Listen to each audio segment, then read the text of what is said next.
You know how some books you just read and they're fine, but then there are other books that you feel like you've actually lived inside? For me, that book is Haruka Murakami's Norwegian Wood. It's a story that has just stayed with me for years, in the best, most haunting way possible. And today, I really want to try and unpack why.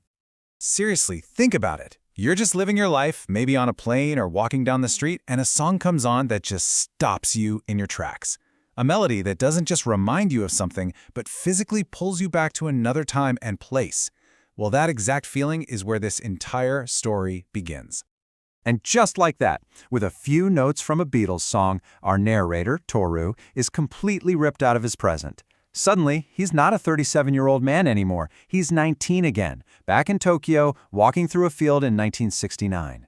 This opening just perfectly sets the stage for what this book is. A powerful, sometimes really painful journey into a past that feels even more real than the present.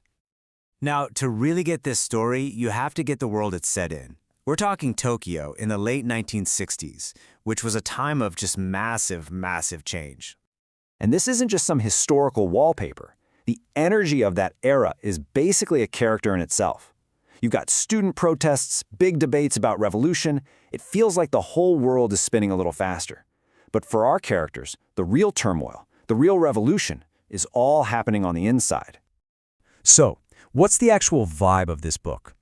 Well, it's that bittersweet ache of nostalgia. It's the absolute intensity of first love. And it's the kind of heartbreak that literally reshapes who you are. But more than anything, it's a story about mental health that feels incredibly raw and honest, even all these years later. It's about being young, feeling lost, and just trying to find your place in a world that makes zero sense.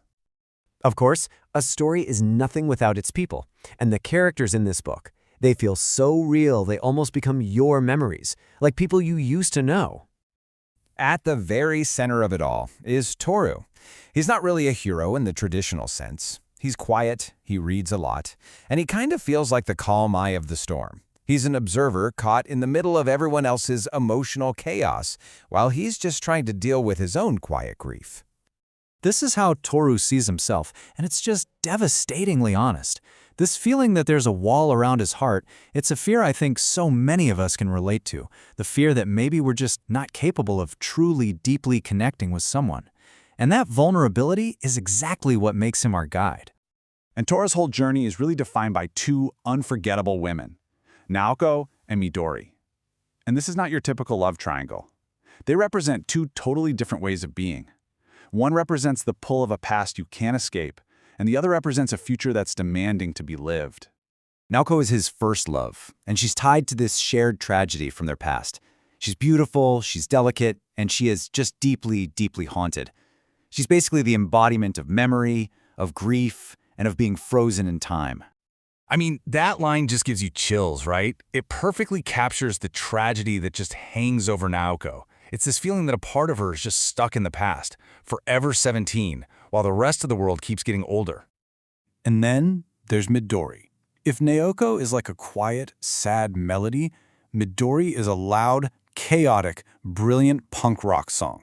She is funny, fiercely independent, and so brutally honest it can make you uncomfortable. She is just pure, unfiltered life. What's so incredible is that Midori has her own share of hardship, like immense hardship. But she faces it with this fierce belief in just living and loving as hard as she possibly can. She's this whirlwind that just crashes into Toru's quiet life and forces him to deal with the here and now.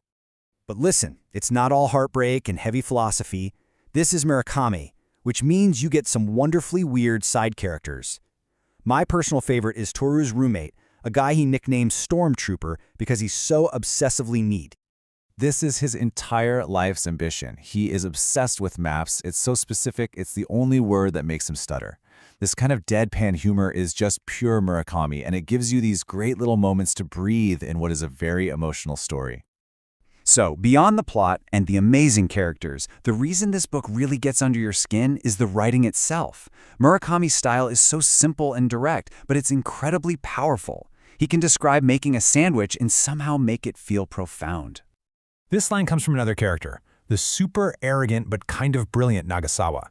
And the whole book is just filled with these sharp little observations that make you put the book down for a second and just think. And then you have a line like this from Midori, which just rips your heart right out with its honesty. Murakami has this uncanny ability to capture these huge, universal feelings in just a few simple words. It's beautiful. So we've got the characters, we've got the beautiful writing, but why does this book have such a lasting impact? Why do people find themselves thinking about it years and years later? It's a fair question, right? The world of 1960s Tokyo can feel pretty distant, but the internal stuff, the emotional landscape of this book, it feels like it could be happening right now, today. It's because this book speaks to truths that just don't expire. It gets that grief is messy and never ever goes in a straight line. It reminds us how our first loves leave these permanent marks on us, and it captures that agonizing process of finding yourself, which almost always means getting completely lost first. It's a book about accepting our imperfections, what one character calls our deformities, and finding the courage to live with them.